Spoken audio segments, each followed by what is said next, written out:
দীর্ঘ ধ্বংসযজ্ঞের পর এক নতুন আলো দেখা যাচ্ছে গাজার আকাশে। যুদ্ধবিরতির সম্ভাবনা আবারও সামনে এসেছে, তবে এবার প্রস্তাবটা আগের চেয়ে অনেক বেশি গভীর এবং দুঃসাহসিক।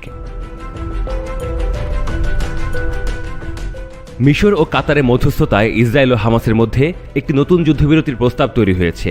একজন ফিলিস্তিনি কর্মকর্তার বরাতে আন্তর্জাতিক গণমাধ্যম জানায়, এই পরিকল্পনা গাজা থেকে ইসরায়েলি সেনা সম্পূর্ণভাবে প্রত্যাহারের শর্ত রয়েছে। সঙ্গে রয়েছে 5 থেকে 7 বছরের একটি দীর্ঘমেয়াদী যুদ্ধবিরতি।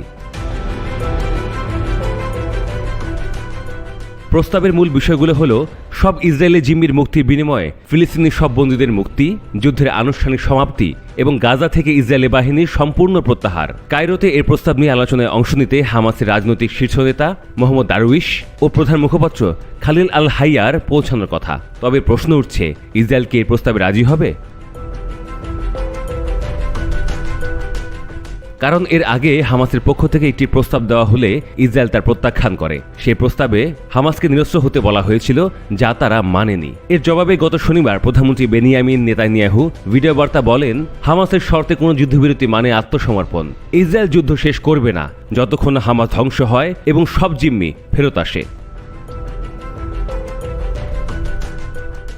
অন্যদিকে হামাসও নিজের অবস্থানে অনড়। তারা বলছে, ইসরায়েলকে আগে যুদ্ধ শেষ করার প্রতিশ্রুতি দিতে হবে, তারপর জিম্মিদের মুক্তির প্রক্রিয়া শুরু হতে পারে।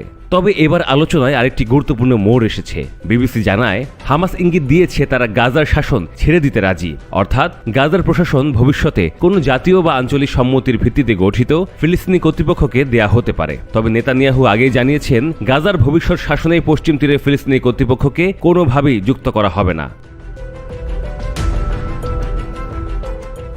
এই অবস্থায় প্রশ্নটা জটিল। ইসরায়েল কি সেনা সত্যি প্রত্যাহার করবে? নেতানিয়াহু কি তার হামাস ধ্বংস নীতিতে কোনো নমনীয়তা দেখাবেন, নাকি যুদ্ধের আগুন আরও দীর্ঘায়িত হবে? এই নতুন প্রস্তাব এখন শুধু আলোচনার টেবিলে, কিন্তু এর বাস্তবায়ন অনেক বেশি রাজনৈতিক ও কূটনৈতিক বাধার মুখোমুখি হবে, এতে কোনো সন্দেহ নেই।